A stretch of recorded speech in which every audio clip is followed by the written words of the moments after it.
Bonjour à tous, bienvenue sur la chaîne. Aujourd'hui, je vais vous présenter les inserts que j'ai fait pour Gévaudan. Entre autres, et alors je vous expliquerai un petit peu le fonctionnement du jeu, vu que j'ai fait une partie ou deux, et ce que j'en pense. Donc voilà, je vais commencer donc par vous montrer les inserts. Donc je sais que beaucoup de personnes n'aiment pas forcément de trop transformer la boîte. Ils préfèrent garder un peu la boîte d'origine. Dans cette boîte-ci, c'était tout à fait réalisable et facilement. Donc j'ai fait une insert qui n'est pas trop invasive et qui garde la boîte donc tout à fait comme elle était à l'origine et qui peut donc être remis dans le même sens. Si vous voulez par exemple vendre la boîte par la suite, ben, vous pouvez toujours retirer les deux inserts sans problème. Donc voici comment j'ai fait. Alors, étant donné donc qu'il y avait largement de la place pour faire deux petits bacs et il n'y avait pas suffisamment de pièces pour dire que ça pose problème, j'ai pu regrouper donc les pièces. Vous voyez, simplement dans deux petits bacs. Voilà. Alors, les couleurs, j'ai trouvé quelque chose, la dernière fois que j'avais été chez Action, ce sont ces petites couleurs en spray. Alors, ce sont des sprays comme des sprays à parfum, hein, c'est pas des aérosols, hein, il n'y a pas de gaz propulseur, c'est uniquement, donc, vous appuyez plusieurs fois comme du parfum et la peinture sort. Et au début, quand je les ai pris, je me suis dit, bon, ça peut servir, je ne savais pas trop à quoi, c'est de l'acrylique, hein, donc il n'y avait pas de problème. J'ai dit, je vais toujours acheter, comme il y en avait deux packs différents, ben, j'ai pris les deux packs. Bon, c'est pas des couleurs exceptionnelles qui servent vraiment tous les jours, hein, comme le rose et tout ça, c'est pas vraiment des tons qui servent. Mais je me suis dit, bon, qui sait, pourquoi pas. Et je leur ai trouvé une utilité ici avec les inserts, tout simplement pour colorer une insert. Bon, ici je l'ai fait un peu façon Picasso, hein, j'ai fait exprès de ne pas mettre des quantités astronomiques, et puis en plus j'ai mélangé deux couleurs, j'ai mélangé le vert avec le bleu, directement, avant même que ça soit sec, pour faire justement cet aspect traîné, comme ça, un peu, allez, végétal, comme ça. Vous voyez, ça donne un côté assez spécial. Et donc j'ai fait les petits bacs pour mettre les figurines dedans, et vous voyez, ça marche très bien. Alors l'avantage, comme c'est de l'acrylique, ça ne fait pas fondre le polystyrène, donc vous pouvez y aller sans devoir mettre de la colle avant sur les parties polystyrène, parce que sinon vous devez mettre de la colle à bois dessus, là, attendre que ça soit bien sec, et puis seulement peindre avec une bombe classique, sinon vous faites fondre le polystyrène qui est dans le carton plume, mais ça fait une catastrophe, je ne vous dis pas, c'est une horreur. Alors qu'avec ceci, ben, vous pulvérisez, tranquille. Après, bon, attention, ce n'est pas un aérosol, hein, ça pulvérise et ça fait des petites gouttelettes par moment, ça fait des plus grosses. Vous voyez, c'est vraiment un petit crachin, un peu comme une bouteille de parfum, quoi. Hein, c'est pas. Mais vous voyez, ça donne un aspect qui est pas vilain du tout, hein, comme ici. Voilà, je voulais un côté un peu végétal, c'est ce que ça donne au final, et je trouvais la couleur plus sympa que bêtement blanc, quoi. Voilà, donc comme ça, vous avez une petite idée. C'est pas très cher, je ne saurais plus dire parce qu'il y a déjà un petit temps que j'avais acheté ça. Je ne saurais pas dire combien j'ai donné, mais c'est vraiment pas terrible. Hein. J'ai pas payé plus de 3-4 € pour ça. Hein. Ça, je suis certain. Hein. Mais bon, je ne me rappelle plus, je vais être franc. Voilà, donc j'ai trouvé ça, je vous dis, par hasard, je l'ai pris, je me suis dit qui c'est. Et voilà, donc j'ai trouvé l'utilité aujourd'hui. Donc, je vais vous expliquer un petit peu maintenant le jeu. Alors, le jeu, c'est un jeu qui dure une bonne demi-heure, on va dire, hein, entre 25-30 minutes, 35 minutes. Alors, personnellement, je trouve que le mode standard est mieux en ce qui concerne le solo. Pourquoi ? Parce que l'autre ajoute essentiellement des petits coups fourrés et des avantages, et que si vous n'avez pas d'adversaire, ben, ça manque d'intérêt. Je peux même dire qu'une grande partie des capacités des différents personnages ben, tombe à l'eau, parce que tout simplement, vous n'avez personne pour le faire. Donc, je vais dire qu'en solo, c'est vraiment mieux de jouer la version classique, et pas la version historique. Voilà, donc ça c'est le premier avis sur la chose. Alors, deuxièmement, comment ça fonctionne ? Bah, c'est assez simple en fait. Hein. Vous avez donc votre carte personnage, vous prenez bien entendu le pion qui correspond, vous mettez votre jeton sur le cadre, vous avez 4 actions en début de partie. Les actions consistent à vous déplacer, regarder une empreinte pour voir qu'est-ce qu'il y a derrière, qu'est-ce qui est inscrit. Voilà, hop, je vais mettre le plateau, comme ça sera. Voilà, donc vous prenez un personnage, bon, je vais prendre au hasard, voilà. Donc vous pouvez déplacer donc, de 4 actions. Si vous vous déplacez, vous faites 1, 2, 3, 4. Chaque fois que vous vous déplacez dans une zone adjacente, je vais dire une zone parce que c'est assez large. Dans chaque zone, il y a des empreintes qui sont placées, bien sûr, en début de jeu. Donc, vous pouvez vous arrêter et en retourner une. Ça, c'est une action également. Vous avez toutes les actions, de toute façon, qui sont reprises donc, sur la carte ici, aide de jeu qui vous est fournie avec le matériel. Donc, voici les actions, donc, aide de jeu, voilà. Là-dessus, donc, vous avez la possibilité, je vais vous expliquer, donc, les actions qui coûtent 1 point, c'est se déplacer, examiner une empreinte, archiver une empreinte. Donc, vous prenez l'empreinte qui est sur le plateau et vous la mettez face cachée. Ici, vous récupérez un cube qui représente une action supplémentaire quand vous voulez, que vous dépensez quand vous voulez pour faire une action de plus. Donc, examiner une empreinte, archiver une empreinte. Seulement après l'avoir examinée, donc vous ne pouvez le faire que si vous avez examiné l'empreinte. Si vous l'avez regardée, vous pouvez dire, bon, je vais l'archiver. Sinon, vous ne pouvez pas archiver. Alors, qu'est-ce qu'il y a d'autre? Consulter une archive, si vous êtes donc sur la même case qu'un joueur, vous pouvez aller consulter ces archives. Il y a une restriction, vous soit tous de la même couleur, soit tous des différents. Mais ça, c'est donc une restriction qui est expliquée dans la règle. Vous pouvez donc, si il a des archives de la même couleur, voilà, je vais vous montrer, en fait de la même couleur, donc c'est celle qui concerne soit tous les soldats. Vous voyez, il y a 4 couleurs d'archives, vous avez jaune, vert, bleu pour la rivière, enfin ils disent bleu, c'est un drôle de bleu, et pour la ville, voilà. Donc vous pouvez soit consulter les archives différentes qui est sur la carte de votre collègue, soit toutes les mêmes couleurs, parce que vous pouvez bien entendu archiver, par exemple, tout des verts, ça n'a pas d'importance. Vous pouvez le faire entre autres pour gêner l'adversaire, mais aussi pour vous rappeler ce que vous avez déjà visionné, parce que c'est pas toujours évident, c'est le plus difficile dans le jeu en fait, c'est de se rappeler ce qu'on a déjà archivé. Alors, quand vous avez fait donc ces différentes actions, vous avez également les actions qui sont gratuites, se soigner. Bon, si vous êtes blessé assez fortement, par exemple, il vous reste plus que 2 points de vie, enfin 2 actions, vous êtes donc à un coup, à une blessure d'être mort, vous pouvez automatiquement revenir sur une zone, n'importe laquelle, de sécurité, et vous soigner. Voilà, vous récupérez à ce moment-là tous les points que vous avez perdus. Alors, il y a aussi utiliser un pense-bête. Donc, vous pouvez, quand vous êtes sûr de votre coup, que par exemple, la bête se trouve à un endroit où il y a un soldat, eh bien, vous pouvez prendre le pense-bête soldat. Donc, hop, les petits pense-bêtes, ce sont des cartes. Alors, ce sont des petites cartes comme ceci. Hop, vous en avez donc 2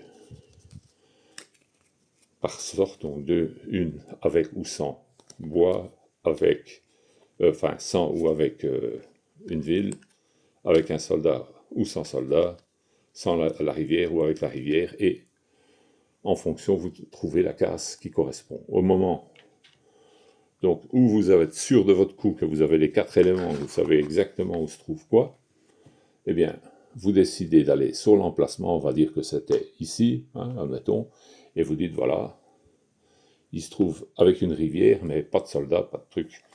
Vous placez votre piège ici et vous dites, c'est là. Vous ouvrez dans le fond du bac, hop, vous avez les différents éléments, vous placez les jetons qui sont dans le bac sur l'endroit correspondant. Oula, je commence à les perdre, ça va pas le faire. Voilà, je vais les déposer, ce sera plus simple.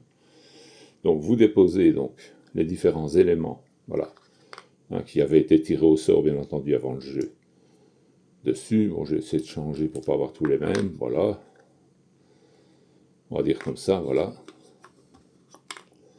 Et vous savez que la bête donc est un endroit où il y a une ville, où il y a la rivière, où il n'y a pas de forêt, mais qu'il y a un soldat. Alors, une ville, la rivière, un soldat, et pas de forêt, eh bien, le repère de la bête, il est là. Voilà, c'est aussi simple que ça. Je dis simple, mais je vous avoue que, étant donné qu'il y a le timing avec les cartes pour le tour de jeu, c'est beaucoup moins simple qu'il n'y paraît. J'ai raté 2 fois. La première fois parce que je me suis distrait et que j'ai mis le mauvais pense-bête, du coup je n'avais pas la bonne réponse, donc j'aurais pas su arriver sur la bonne case. Et la deuxième fois parce que la bête se tenait exactement dans son repère et qu'il m'était impossible d'y arriver. De toute façon, si j'étais arrivé, j'aurais perdu encore un point, et là j'avais perdu. Donc j'étais obligé de me soigner avant, ça n'allait pas, donc 2 fois de suite j'ai perdu. Le temps est assez court, il faut bien réfléchir à ses actions pour arriver vraiment à optimiser ses coups, parce que sinon ça devient très compliqué, et alors surtout bien se mémoriser ce qu'on a vu, parce que quand on a retourné un pion en solo, comme à plusieurs, quand vous avez retourné une empreinte pour voir ce qui est dessus, ici vous savez par exemple que vous êtes à un endroit où il y a, on va dire que le jeton est là, vous décidez de le regarder, vous êtes à un endroit où il y a une ville, vous devez vous rappeler que c'est une ville, mais vous ne pouvez pas retourner voir, sauf si vous revenez sur la case et vous redépensez l'action pour voir ce qu'il y a sur le jeton. Parce que c'est une action d'aller sur la case, c'est une action de regarder, ça fait 2 actions. En étant ici, il faut déjà 2 actions pour voir le truc. Donc, vous n'avez pas intérêt à oublier ce que vous avez vu. Alors, vous pouvez bien entendu, quand vous êtes là, archiver pour vous rappeler, mais les archives, vous n'en avez que 4. Donc, il faut archiver quand c'est utile. Sinon, c'est plutôt perdre son temps. Par contre, l'archive vous fait récupérer un cube, et un cube, c'est une action supplémentaire. Donc, si vous avez 4 actions avec le cube que vous disposez et que vous mettez ici, vous avez des actions supplémentaires. Oula, que vous mettez ici, donc sur la ligne, vous avez des actions supplémentaires que vous pouvez utiliser quand vous voulez, à votre tour, ou au tour suivant, ou au tour d'après. Vous n'êtes pas obligé de les dépenser tout de suite. Comme vous n'êtes pas obligé de faire les 4 actions, vous pouvez très bien faire 2 actions et dire j'arrête là. Par exemple, pour aller vous mettre votre piège sur la bête, vous êtes à côté, ben vous faites une, vous dites je place mon piège et c'est bon, hein. Même si vous avez 4 actions, vous ne devez pas les faire toutes. Hein. Voilà, donc ça c'est le principe de base. Après, donc, vous avez des cartes férocité et des cartes battues qui donc vous bouleversent un peu le jeu, parce que à chaque fois que c'est le tour de la bête, vous lancez le dé. Voilà, donc vous avez le dé qui représente le mouvement de la bête, vous lancez le dé. Au départ, donc le dé commence. La bête commence à l'emplacement de la flèche indiquée par le dé. En l'occurrence, elle commence par rapport à la flèche noire. La flèche noire est là-bas. Si ce serait la flèche blanche, elle commencerait là, parce que la bête commence extérieure au terrain. Donc, dans ce cas-ci, elle commence à la flèche noire. Et en début de partie, la bête, elle commence à 3. Il y a un anneau qui vient se placer dessus. Je vais regarder ici dans les empreintes. Je pense que c'est là que je l'ai mis. Oui, voilà. Vous avez un anneau donc, qui est placé comme ceci, qui signifie que la bête commence au niveau 3, et au niveau 3, eh bien, elle bouge.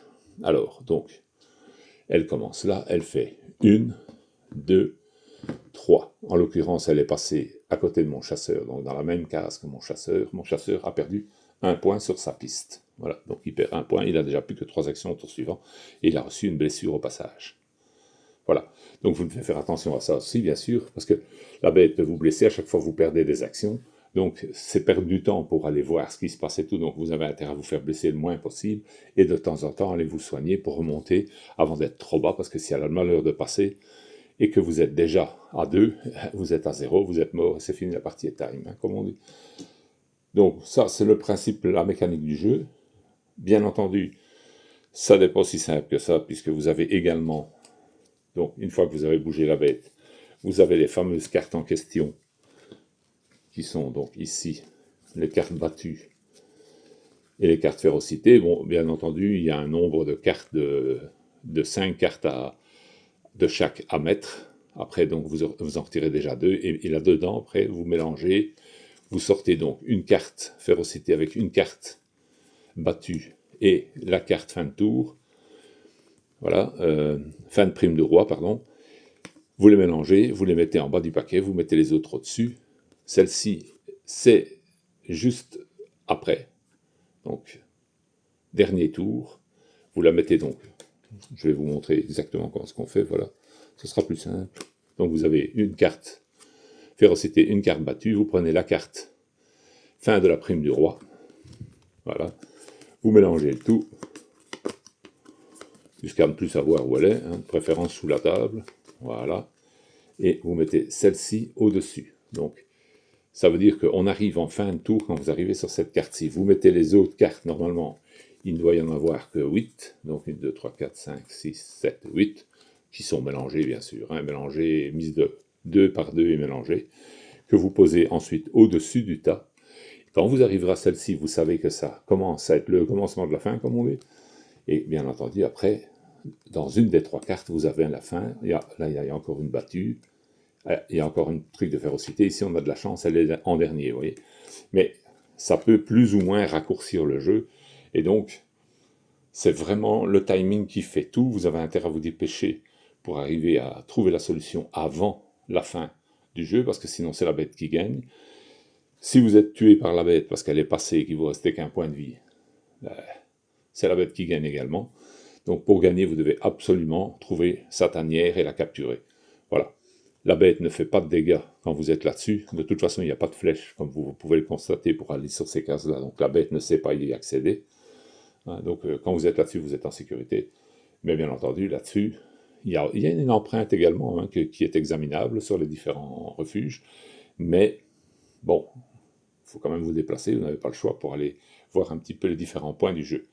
Voilà, donc c'est un jeu assez nerveux, assez rapide, je dirais qu'il est agréable, même seul, qui prend, à mon avis, toute sa latitude et tout son plaisir quand on joue à plusieurs, parce que bon, à ce moment-là, vous jouez avec le modèle historique qui vous permet de faire quelques coups fourrés aux voisins, et de rigoler, quoi. C'est plutôt un jeu assez marrant. C'est pas le jeu du siècle, hein, clairement, ça je vais pas. Mais quand même, c'est un jeu qui vaut le détour et qui c'est bien plus, c'est récréatif, c'est un jeu amusant, voilà. Après, je vous dis, ça c'est un petit peu une question de goût aussi. Par contre, je suis un tout petit peu déçu parce qu'il marque sur les traces de la bête, on vous laisse un peu sous-entendre qu'il y a donc avec le côté historique un petit explicatif de l'histoire et tout ça, quelque chose d'un petit peu intéressant qu'ils auraient pu ajouter d'ailleurs aux règles du jeu, ne fût-ce qu'un petit paragraphe un peu plus explicatif sur tout ce qui s'est passé à cette période-là. Mais bon, ça manque un peu, je trouve, c'est pas aussi historique qu'on veut bien le dire, mais sinon le jeu est très bien en soi, et vous voyez avec les petites figurines ça donne vraiment bien. Voilà. Alors oui, bien entendu, j'ai oublié de préciser, quand vous tournez les cartes battues et quand vous tournez les cartes férocité. Quand vous montez férocité, plus 2, ben vous montez une 2. Ça veut dire qu'au tour suivant, la bête ne se déplacera pas de 3, mais de 5. Tout ce qu'elle rencontre sur son passage est blessé. Donc ça devient de plus en plus dangereux, évidemment. Plus la bête se déplace, plus vous avez de risques qu'elle revienne et vous tape dessus. Alors, la battue, par contre, elle, c'est l'inverse. Quand il y a une battue, on va mettre la bête ici pour que ça soit pas trop près, quel que soit l'emplacement où vous êtes sur le plateau, vous allez sur l'emplacement de la battue. La battue, c'est 3 cases. Vous pouvez écarter de 3 cases, 1, 2, 3 par exemple, mais partout où vous passez, vous retournez l'empreinte et donc vous avez des indices supplémentaires. Voilà. Donc, la battue, c'est un petit avantage. La férocité, c'est un désavantage. Après, bien entendu, vous avez donc l'avantage de voir ce que c'est, mais vos adversaires également. En fonction de ce qu'eux ont été voir, ils ont peut-être des indices qui permettent alors après d'archiver ou de mettre un pense-bête pour dire voilà, maintenant je suis sûr que c'est tel truc, qu'il y a un soldat, par exemple, à l'emplacement de la tanière de la bête, qu'il y a une forêt ou qu'il y a tel ou tel truc. Et bien entendu, à ce moment-là, ça accélère le jeu. Donc ça peut l'accélérer dans un bon sens, mais dans un mauvais sens. Quand vous jouez à plusieurs, si vous vous trompez en donnant la tanière de la bête, eh ben, c'est comme au Cluedo, on referme la boîte et les suivants continuent, vous avez perdu. Voilà. Quand vous perdez le jeu, si vous êtes tué par la bête ou quoi, vous restez à l'emplacement où vous êtes tué. Vous pouvez coucher le pion ou le laisser debout, si vous êtes d'accord. Mais pour dire que vous êtes tué par la bête, pourquoi? Parce que si vous avez archivé des jetons, vos adversaires, en venant sur la case où vous avez été tué, peuvent consulter vos archives. Voilà. Donc il faut garder les archives et tout ça, parce que bien sûr, les pions qui ont été archivés ne sont plus en jeu. Et donc pour qu'eux puissent continuer et tenter de gagner, ils doivent absolument pouvoir consulter les archives. Voilà, les archives sont ici, donc ce sont les pions que vous archivez ici au-dessus. Voilà. Qu'est-ce qu'on peut dire d'autre? Pas grand-chose. Je vous dis, c'est un jeu assez rapide, assez facile à apprendre. Hein. Une fois qu'on a compris le système, ça va tout seul. Il y a juste qu'il faut faire attention à ce qu'on joue, il faut faire attention de ne pas être trop sur la trajectoire de la bête potentielle, parce que le dé de la bête a plusieurs faces noires, je crois qu'elle a 3 faces noires, 2 faces grises et une blanche. Donc vous avez moins de chances si vous êtes sur le blanc, par exemple sur la flèche blanche, que la bête vienne dans votre direction, puisque c'est une flèche blanche, mais il y a la noire, et la noire, elle, par contre, c'est... Donc vous êtes mal placé, vous voyez. Il faut faire un petit peu attention à tout ça, il faut faire attention à tout, faire attention aux indices que vous allez voir, ne mélangez pas trop ce que vous regardez, parce qu'à la fin, vous ne savez plus quoi. Hein, il faut vraiment rester plus ou moins, essayer de découvrir les indices un par un, et puis de placer un pense-bête éventuellement, pour pouvoir suivre l'opération et ne pas vous faire avoir quoi, par le jeu, parce que c'est très punitif, et il faut quand même une bonne mémoire, parce que sinon vous êtes vite débordé. Voilà, c'est un jeu assez marrant, je vous dis, c'est quelque chose de bien. Alors, en ce qui concerne donc les inserts, ben, si vous avez envie de les colorer un petit peu facilement, alors moi j'avais une idée, bien entendu, partant de ça, ben, on vend des petits sprays à parfum, bon marché là, hein, qui coûtent 3 fois rien, il vous suffit de faire de la peinture acrylique suffisamment liquide, et vous pouvez vous en servir exactement comme ça, hein, parce que ça, bon, vous avez payé la bouteille. Après, je pense qu'on sait dévisser, la nettoyer comme il faut et remettre autre chose. Pardon. Et donc, comme ça, vous pouvez les réutiliser, il suffit de les nettoyer comme il faut avec un produit. Voilà, c'était une idée comme ça. Et au moins, l'avantage, ça ne sent pas du tout, mais alors du tout.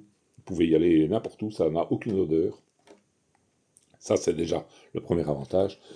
Bon, ça peut couvrir mieux que ça, hein. Moi, je l'ai fait volontairement, hein. Je voulais que ça donne un côté feuillage, vous voyez, un petit peu forêt. Allez, je voulais pas quelque chose qui soit vraiment net, hein. Je voulais vraiment un truc de ce genre-là. Donc, je l'ai fait exprès, j'en ai même pas mis partout. Il y a des places où il y a à peine de la couleur. Hein, ça se voit, c'est vraiment, non, c'est vraiment voulu pour avoir cet aspect-là, hein. Donc, mais vous pouvez l'avoir plus propre, mais il faut le faire en plusieurs couches et pas de trop près, parce que si vous le faites très près, ça va éclabousser, bien sûr, hein. C'est un spray, c'est pas une bombe aérosol. De toute façon, même un aérosol, si vous ne restez pas à distance, ben, ça fait le même effet. Voilà. Ben, j'espère que ça vous donne une idée comme ça, un aperçu du jeu, et que le système pour colorer les inserts éventuellement peut vous intéresser également, hein. Bon, j'ai trouvé ça sympa parce qu'en plus ça sèche assez vite et c'est pas désagréable puisque ça ne sent pas. Hein, ça c'est déjà un truc, parce que quand vous devez peindre des trucs à la bombe, ça pue, hein, il faut dire ce que c'est, il faut dire comme c'est. Vous êtes pratiquement obligé d'aller faire ça à la porte ou dans un endroit bien aéré, hein, tandis que ça, vous pouvez le faire à l'intérieur sans souci. Ça n'a pas de fines particules, donc il n'y a pas besoin de masque et tout ça comme vous l'auriez besoin avec un aérosol type donc qu'on vend dans le commerce. Les aérosols même, avec la peinture, même acrylique, qui réduisent tellement ça à l'égal fines particules qui sont respirables et qui sont mauvaises pour la santé, tandis que là, il n'y a pas de souci, c'est comme les bouteilles de parfum, vous y allez, et hop, ça y est, hein, vous pulvérisez comme il faut ce que vous voulez faire. Ça peut donner des flaques de sang, par exemple, hein. Vous prenez, vous faites un psst sur un plateau, et voilà, vous avez une tache de sang, un petit peu partout, comme ça, du sang, sans trop en mettre. C'est vraiment quelque chose qui peut servir sporadiquement sur certaines peintures qui peuvent faire des essais avant, bien sûr, mais tout ça peut très bien servir et obtenir un très beau résultat. Donc voilà, je tenais à vous faire partager cette idée que j'ai trouvée en passant. Je vous remercie et je vous souhaite une bonne journée.